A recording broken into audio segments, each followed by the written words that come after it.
You're standing on a used car lot and there's a Mercedes sitting right in front of you. Maybe it's an E-Class, maybe it's an S-Class, maybe it's that sharp-looking C-Class with the low miles. The price looks fair, the paint looks clean, and the salesman's telling you it's a steal. But here's the question nobody on that lot is going to answer for you straight. Is this one of the good ones? Or is this the exact model that's going to leave you broke in a year and a half? Because with Mercedes, the badge on the trunk doesn't tell you the whole story.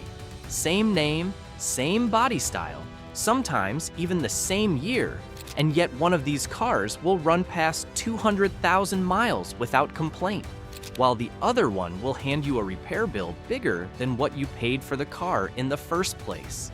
Today, I'm going to walk you through 3 Mercedes models you need to pass on, no matter how good the deal looks.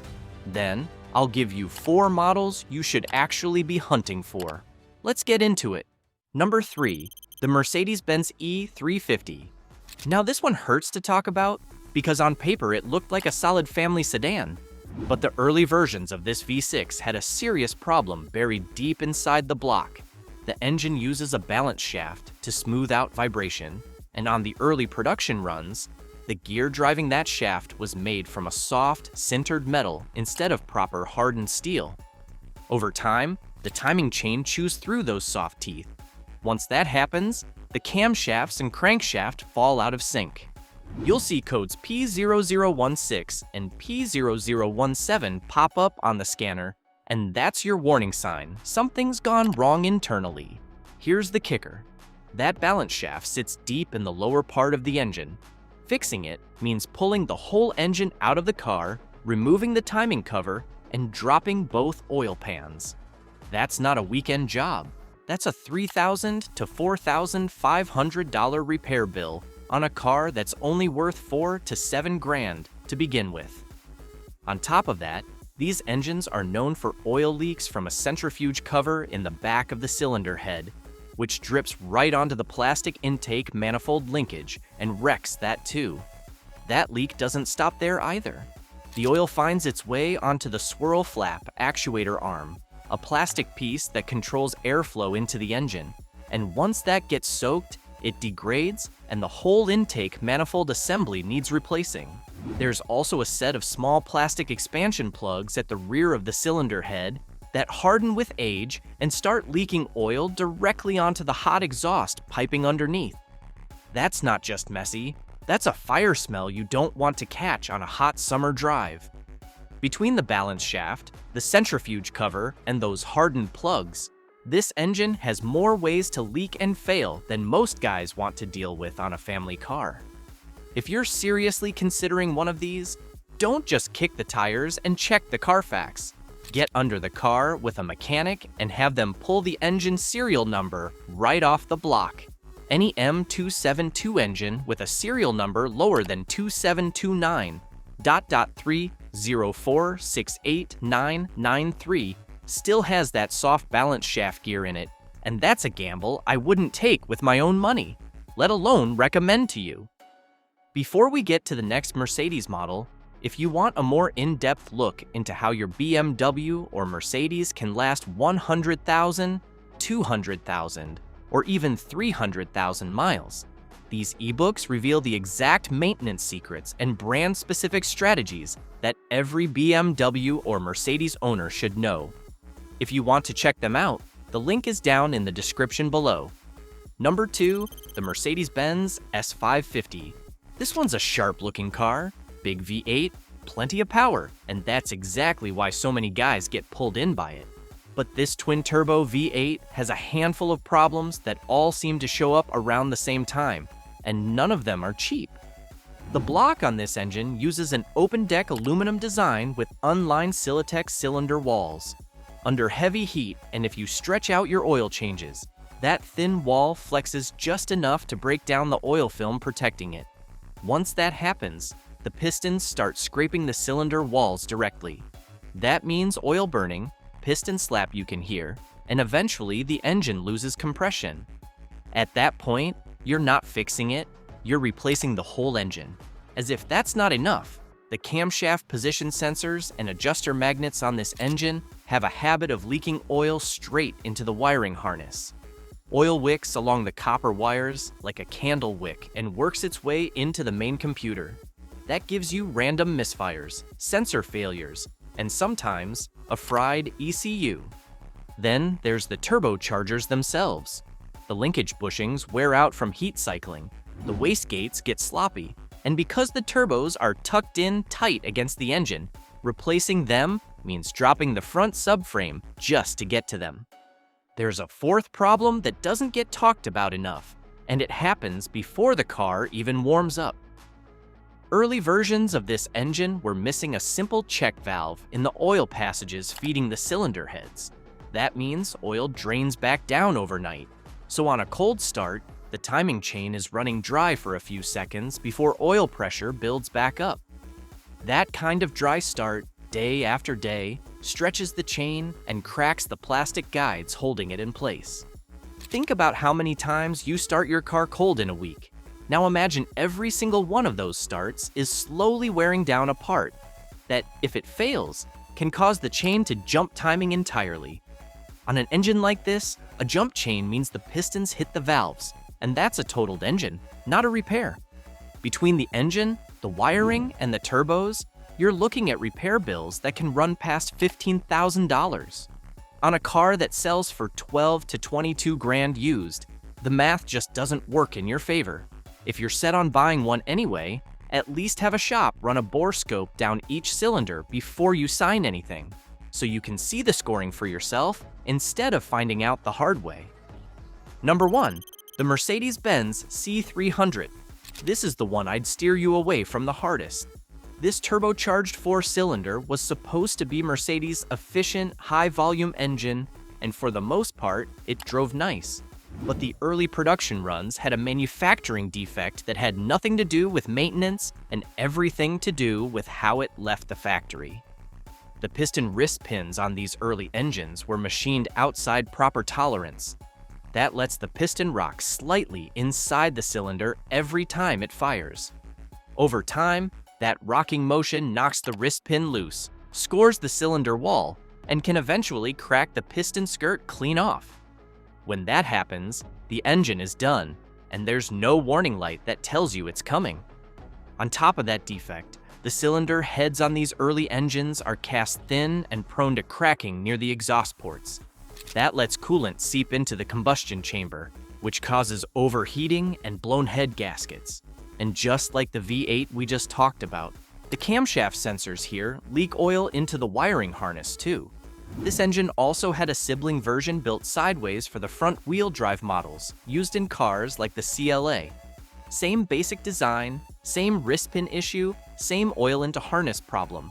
So don't think you're safer just because you're looking at a different body style. If it's got this engine family under the hood, the risk travels with it no matter what shape the car is wearing. Here's what makes this one especially frustrating. This wasn't a case of an owner skipping oil changes or running the car hard.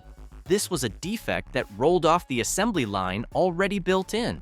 You could baby this car from day one and still end up with a cracked piston skirt, because the flaw was there before the car ever left the factory floor.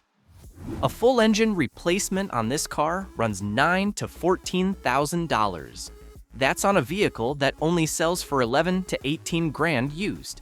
If you're set on one of these, at minimum get a mechanic to check the service history, run a full computer scan for stored codes, and listen for any knocking on cold start before you hand over your money. Now let's talk about the ones I'd actually put my own money on. Number 4, the Mercedes-Benz E350. I know we just talked about a car with this same name, but this is a completely different animal underneath. When Mercedes redesigned this V6 to replace the problem engine we covered earlier, they didn't just patch it, they rebuilt it from the ground up. Instead of that old 90-degree angle that needed a balance shaft, this engine uses a naturally balanced 60-degree V angle. That alone gets rid of the balance shaft, and it's soft gear entirely. No balance shaft, no failure point. Mercedes also coated the cylinder walls with a thin, low-friction iron spray coating instead of the older aluminum lining, which holds up far better against wear over time. The transmission paired with it got reworked too, fixing a lot of the early shifting complaints from the older 7-speed. This is the kind of engine-independent mechanics genuinely respect, and that says something in this business. That cylinder coating is worth slowing down on for a second, because it's the real difference maker here. Instead of a soft aluminum silicon surface that scores easily like the engines we told you to avoid, Mercedes sprayed the cylinder walls with a thin iron coating using a twin-wire arc process. It's an ultra-low friction surface that resists wear far longer than anything used in the older engines. And it's a big part of why this V6 has earned such a solid reputation. This engine also uses direct fuel injection, which normally means carbon builds up on the intake valves over time, since there's no fuel washing over them, like older port-injected engines. The fix here is simple and cheap in the grand scheme of things. Have a shop, do a walnut shell blasting service on the intake ports around every 80,000 miles, which runs about $550 and clears that carbon right off before it becomes a drivability problem. To keep it running right, there's really only one preventive step worth doing beyond that. Install a set of cheap sacrificial wiring extensions on the camshaft adjuster magnet, maybe $30 in parts, and that stops the oil into harness problem before it ever starts. Beyond that, stick to full synthetic oil every 5,000 to 7,000 miles, and service the transmission every 40,000 miles with the correct fluid. Used prices run $10,000 to $16,000, and your yearly maintenance should land under $1,200 if you stay ahead of it. This is proof Mercedes can take a lesson learned and actually fix it right. Number 3, the Mercedes-Benz E500. If you want to talk about an engine that just refuses to quit, this naturally aspirated V8 is one of the most bulletproof things Mercedes has ever put out. This is the kind of engine your dad or granddad would have bragged about at the diner. It's a simple design, 1 camshaft per bank, 3 valves per cylinder, 2 spark plugs per cylinder for a cleaner burn. There's no turbocharger to fail, no direct injection complexity to worry about. The block itself is a heavy, closed-deck aluminum casting that resists warping under heat, which is the exact opposite problem of the cars we just told you to avoid. Paired with a rock-solid 5-speed automatic, this drivetrain routinely sees 300,000 miles with nothing more than basic care. The only things that come up over time are minor oil seepage from the valve covers and PCV breather hoses, and those are simple gasket jobs, not engine-out repairs. Guys who've owned these for years will tell you the same thing. This engine feels overbuilt for what it's asked to do, and that's exactly the point. Mercedes wasn't chasing tiny efficiency gains or squeezing every last horsepower out of a small displacement back when this engine was designed. They built something heavy-duty and let it do its job. And that philosophy is why these things are still running strong decades later. The transmission deserves some credit here too. It's paired with an internal conductor plate that controls shifting, and while that part can wear out over time from heat and age, it's a known, affordable fix, not a mystery problem. Swapping the conductor plate and the outer wiring connector seal every 60,000 to 80,000 miles alongside a fluid change keeps the transmission shifting smooth for the long haul. The one sensor worth watching is the crankshaft position sensor. It can fail from heat exposure and cause a hot start stall, so swapping it preventively around 75,000 miles for about $60 in parts saves you a headache down the road. Keep the transmission serviced every 60,000 to 80,000 miles, and you're set. Used prices sit at $5,000 to $10,000, with yearly upkeep around $600 to $1,000.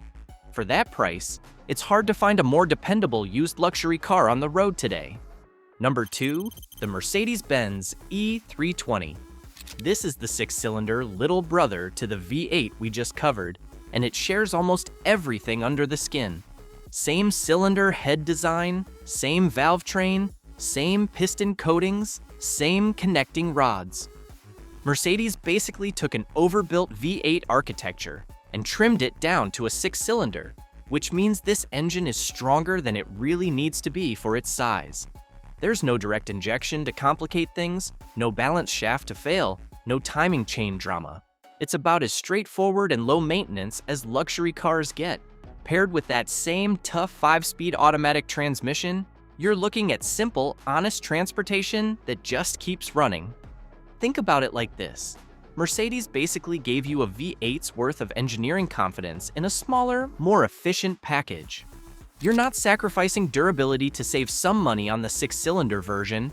You're getting nearly the same bulletproof design with a little better fuel economy and a lower price of entry.